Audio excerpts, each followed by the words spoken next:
Okay. So this is Introduction to Electrical and Computer Engineering. I am Professor Overton. Some of you have had me before for other classes.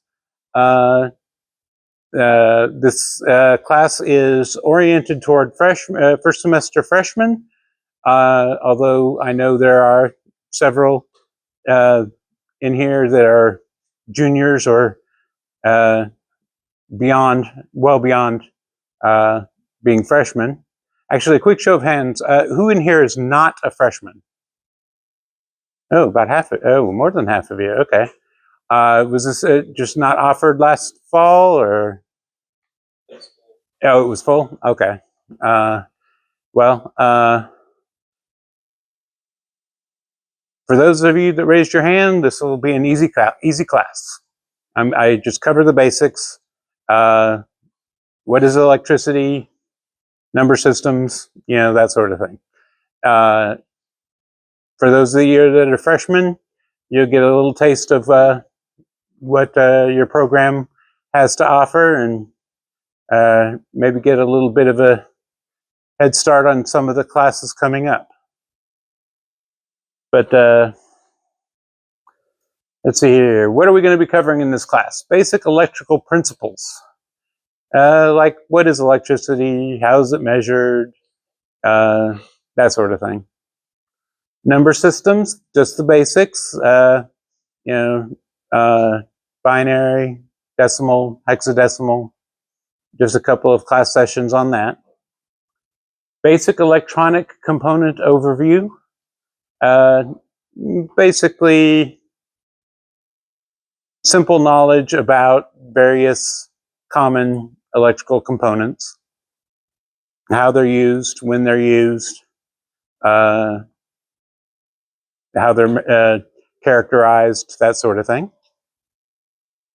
Basic digital logic overview. Cover the 7, I think I'll cover 7 logic gates. At least the 3 basic and, or, and not gates. I might get into the other 4 as well. The history of computers.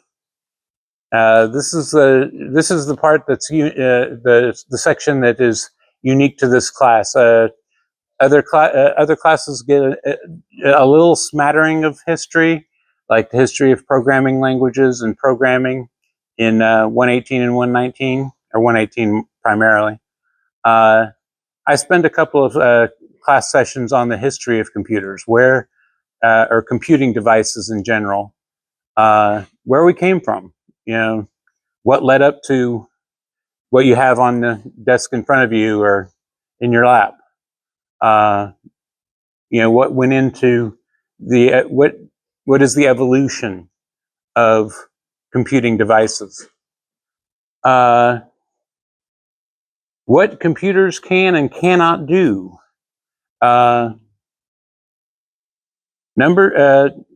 Computers deal with numbers. That's it. Everything else has to be encoded into numbers. We'll get into that in a little bit more detail and that sort of thing. And finally, something that I kind of came up with is a couple of class sessions on strategies for problem solving, specifically oriented toward engineers. How to approach a problem, how to break it down, and kind of an important one is who can you trust for help?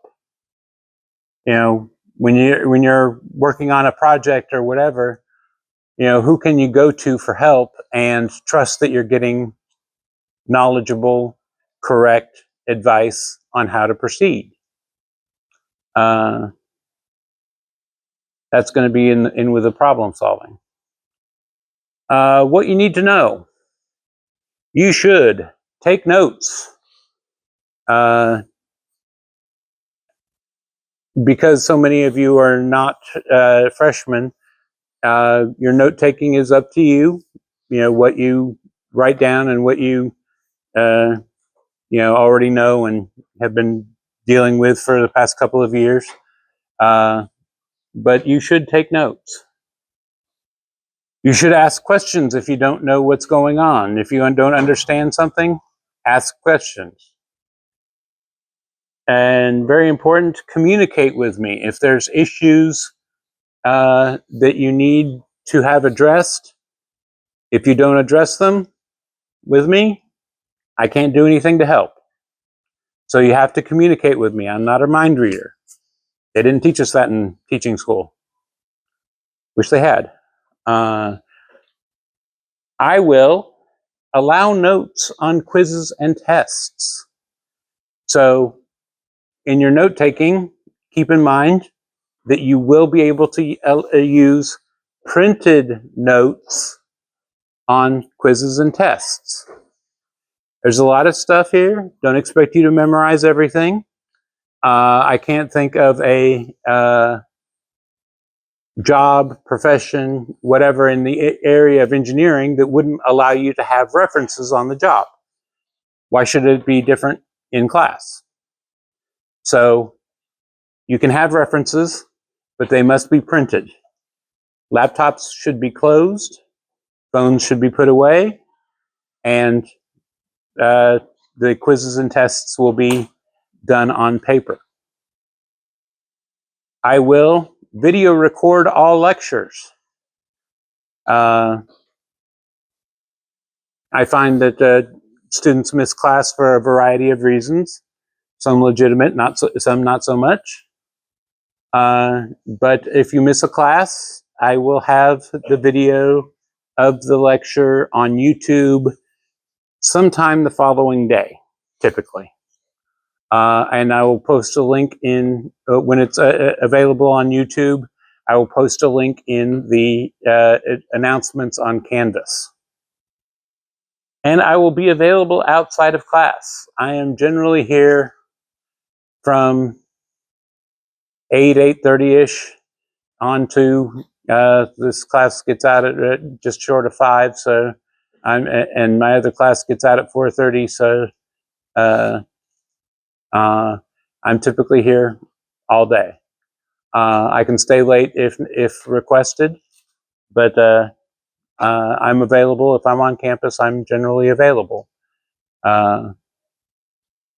The system I use for my office is, if I'm in my office, the light's on and the door's unlocked. If I'm on campus but not in my office, the light's on and the door is locked, like right now. If I'm off campus, the door is locked and the light is off. Kind of easy. But my business card is posted on the bulletin board next to my door, has my number and my cell phone number and my email address on it. Feel free to text me if I'm not in my office, or send me an email through Canvas or whatever system you choose to use. What makes up your grade? 10% is attendance. I value attendance. I want to see your smiling faces. So 10% goes to attendance. I slapped this together pretty quickly. I didn't have a whole lot of time to prepare, and I goofed on this. Quizzes make up 15%. There's no labs. That was from I repurposed these slides from a different class. 10%, there is a term paper. Don't worry, it's only about a page and a half, 2 pages. I'll give you a handout for that probably next week. It'll be due at midterms, and it'll be figured into your midterm grade. But we'll get into that at a later time. 20% in-class tests, 20% midterm, and 25% final exam.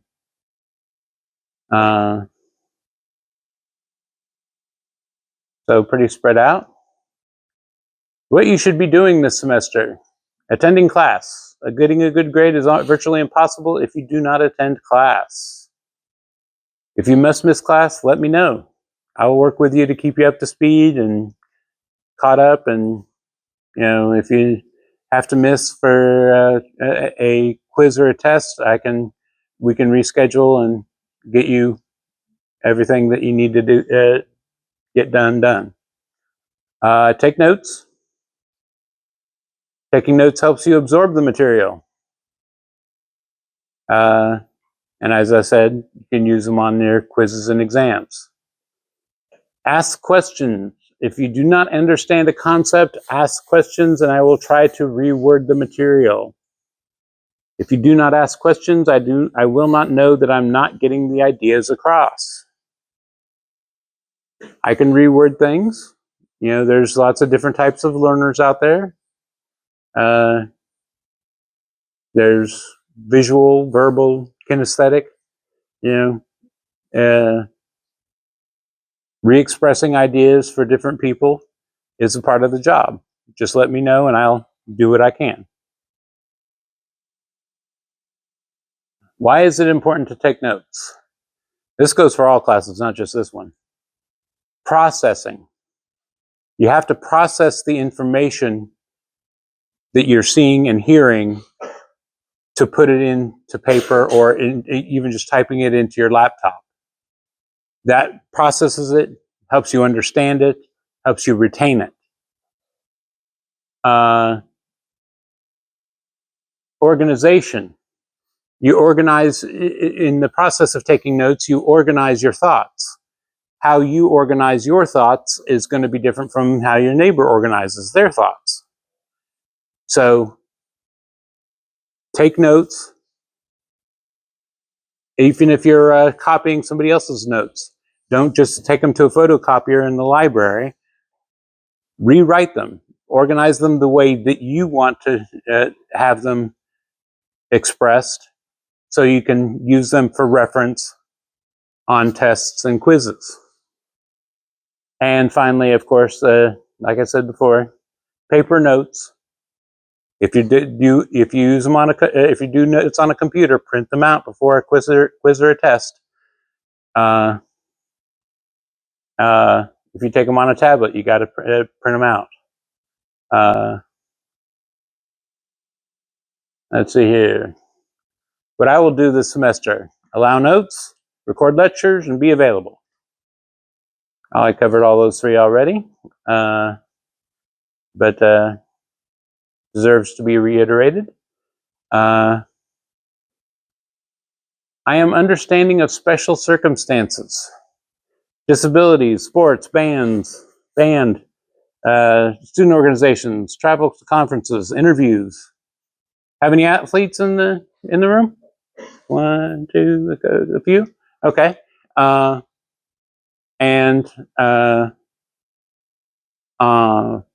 I understand that sports and band. Any band members?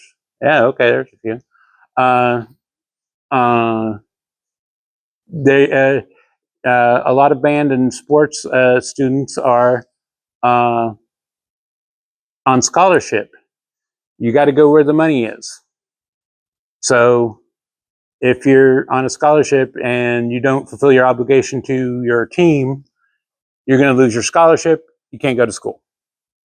I understand that. No problem. You got to have your priorities right.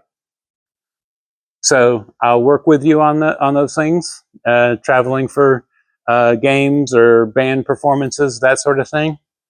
I'll work around with you. If it's during a time of a test or a quiz, we can have you take the quiz or test before the trip or when you get back. Either way, just let me know. Keep me informed what's going on, and I'll be happy to work with you. Student organizations. I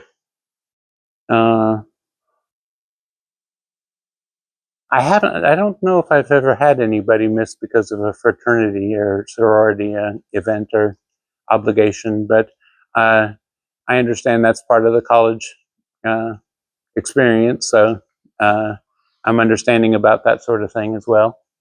Travel to conferences. I highly recommend that if you get an opportunity to travel to like BEA or any of the other conferences that are available to you. It's a good opportunity to network, get potential interviews and jobs after you graduate, or internships. So travel to conferences is a valid reason to miss class, in my opinion. And job interviews. You know, got to pay the bills, which means you got to have a job. You know, job interviews, internship interviews. Again, valid reasons to miss class. Let's see here. Any questions about how I manage things? I'm fairly easygoing. Like I said, this is for a vast majority of you, this is going to be a review of what you already know. So it should be an easy A for you.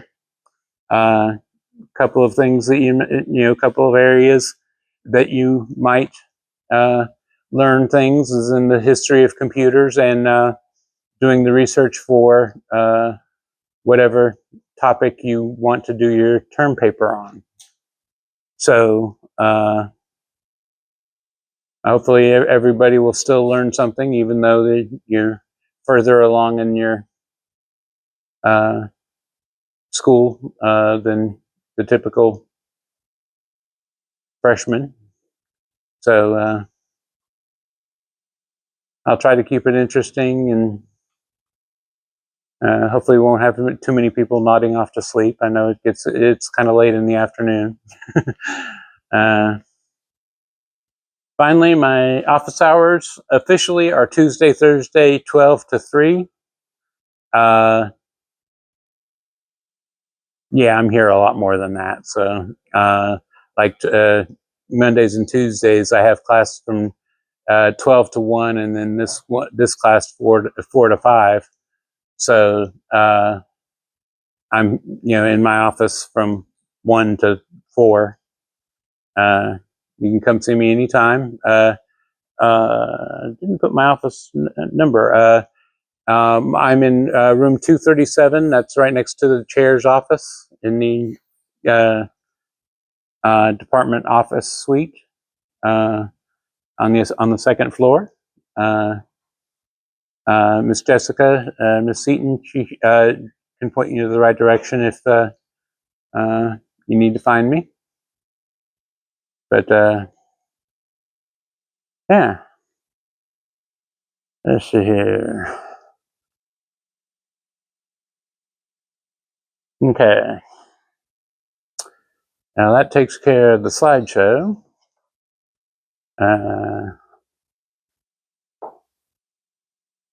And we'll go ahead and get into a little bit about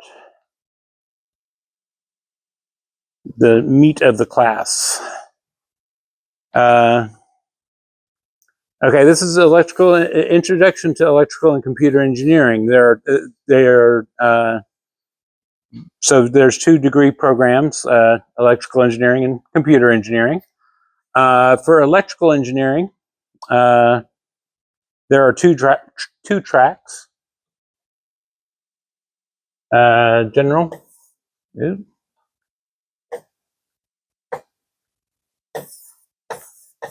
General electrical and power systems.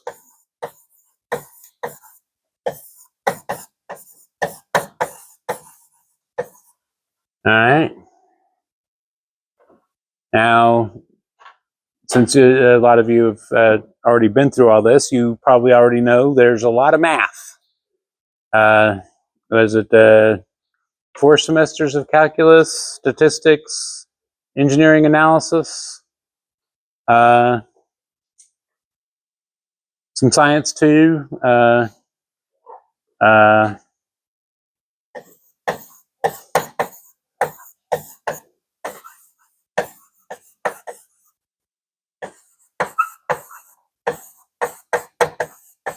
I think you have to take chemistry and physics, a little bit of programming. Electrical engineering has to take 118, right? Yeah. Okay. And a bunch of electronic courses. Computer engineering has the same, I believe, the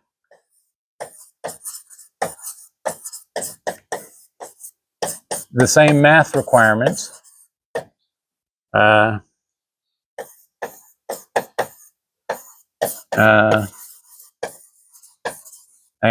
the same science requirements. There's more programming, though, in the computer engineering degree program. Classes like data structures and operating systems are included in computer engineering, as well as a good bit of electronics as well. Now, careers in electrical and computer engineering. Well,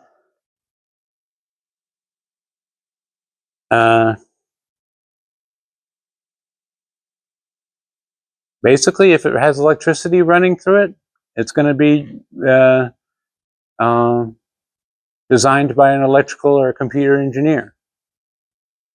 Even a light bulb, a simple light floor lamp, 3 wires, a switch, and a socket, still has to have an electrical engineer, because they got to know what wire gauge to use to make it safe, what connections to make sure they're safe and durable, and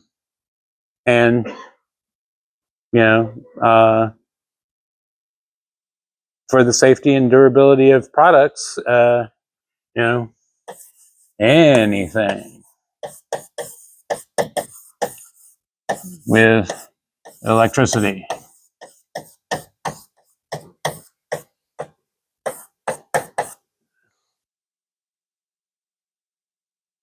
But hopefully you're not designing simple floor lamps. I have here building electronic and computer systems ranging from alarm clocks to satellites, toys to guided missiles, and everything in between. I know a graduate here that from here that now designs satellites for NASA. He graduated a while back, but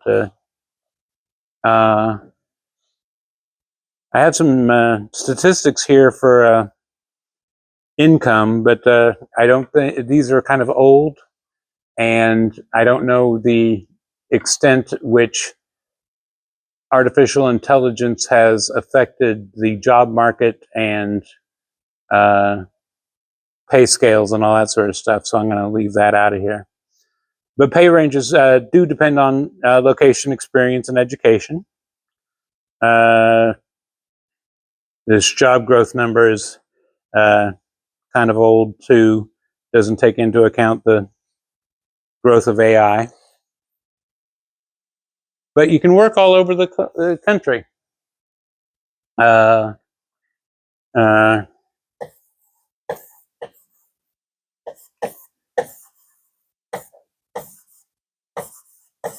You can work anywhere.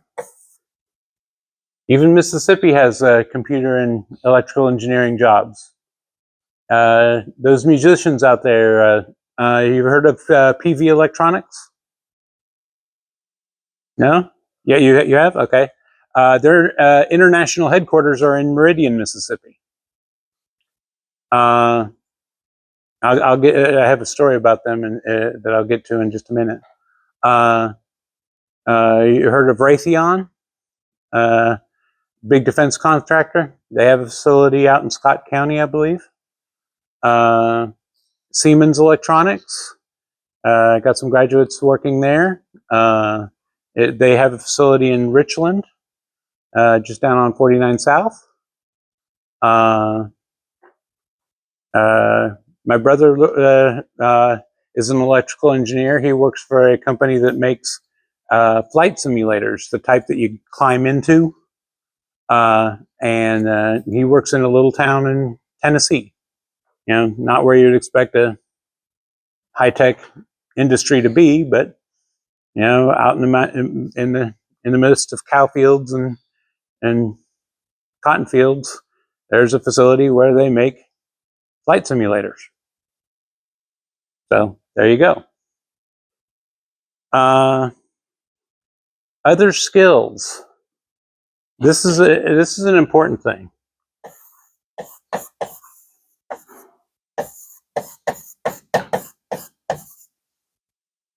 I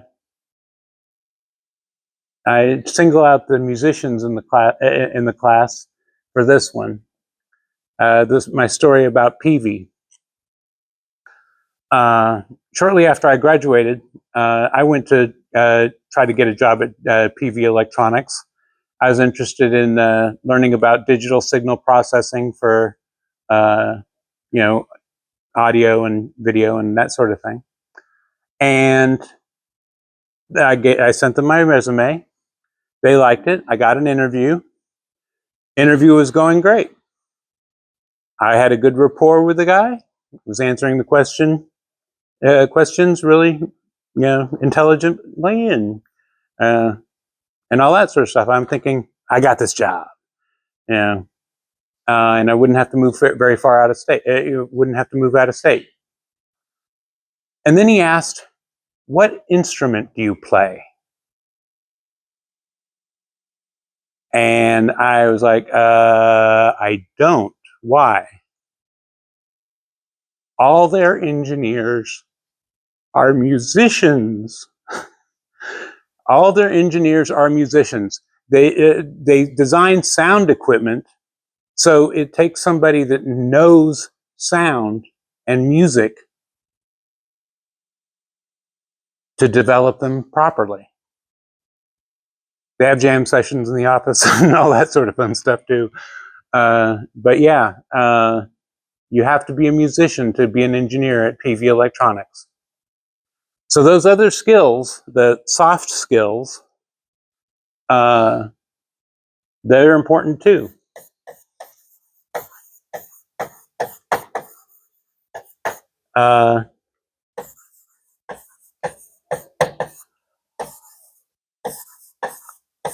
I'm including photography on this because I got an internship because I'm a photographer. I do photography on the side. I got an internship with NASA doing image processing because I understood images. Those little soft skills can be the difference between landing a job and not. So the takeaway is those hobbies, those skills that, you know, made you feel like, oh, this isn't going to be paying my bills in the future or whatever. It's just a fun hobby or whatever. Those can mean the difference between having an interesting career and not. Yeah. So that one I did get the job because of the side skills. Some have also some research projects that I'm aware of around here, around campus, is that you might be interested in getting involved with.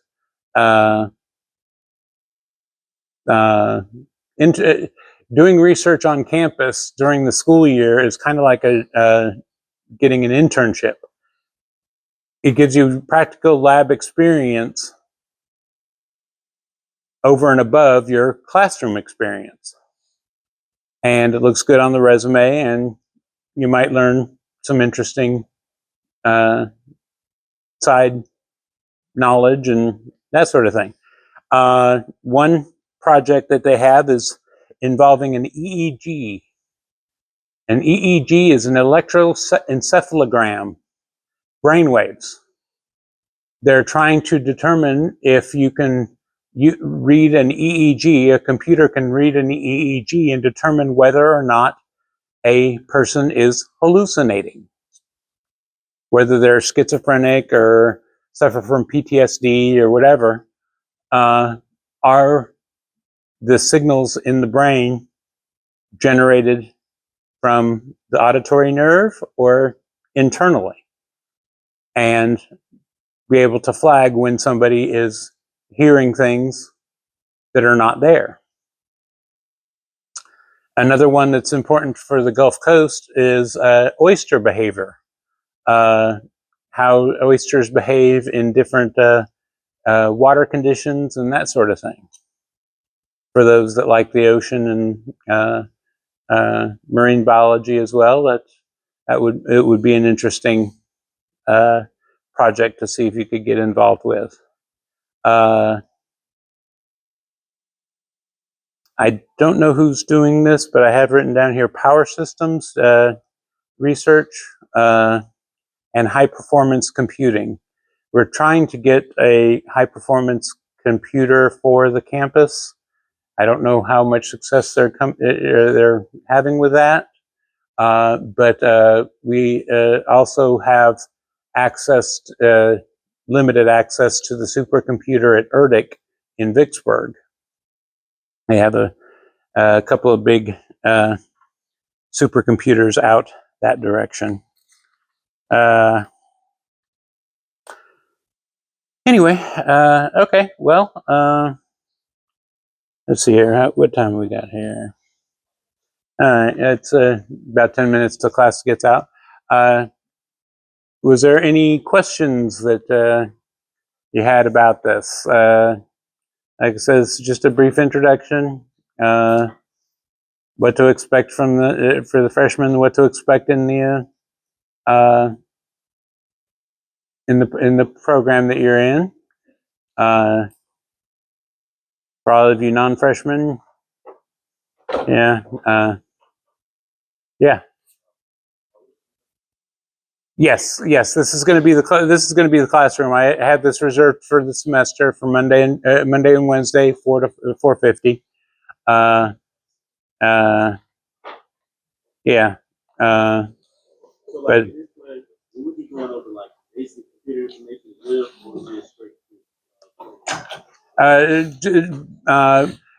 focusing on hardware, a little bit on software toward the end of the semester.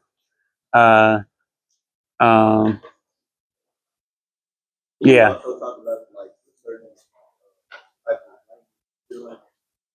I'll give some examples and stuff like that, but that's really the purview of 118 and 119 to get into and computer org also is a class that you learn assembly programming.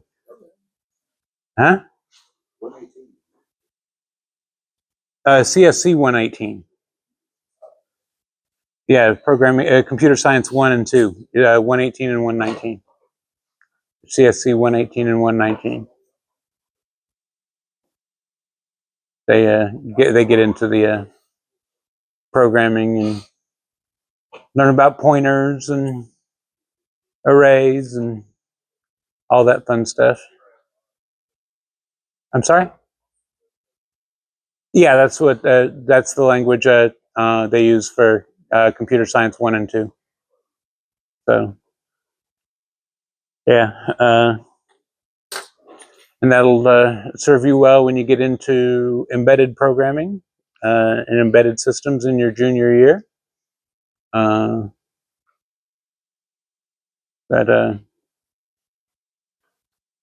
I guess that'll be about it for the day, unless there's any more questions. Oh, yes. Oh, you can have handwritten notes. Yeah, just you can't use a computer. Yeah, the quizzes and all the quizzes and tests are going to be on paper. So no internet references or anything like that during the test time. So there's just too many ways to fudge the system online. Yeah, print them, and you're fine.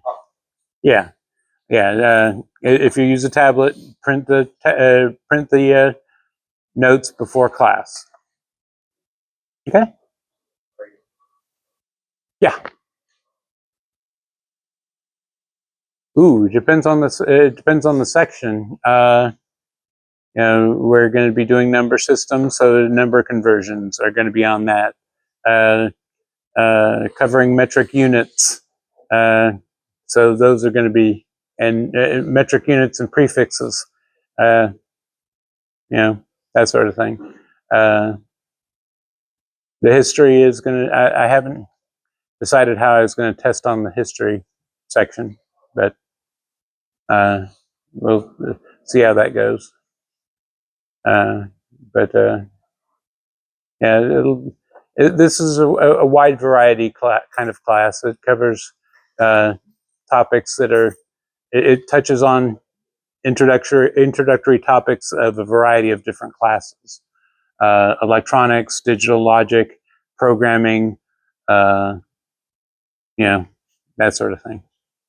So, anything else? Yeah. Ooh, I have no idea. I'm not a Python person, so uh, I okay. I don't know who you would ask about that. Dr. Humos, maybe. Yeah, or Miss Seaton, She might know. All right. Well, have a good day. See you Wednesday.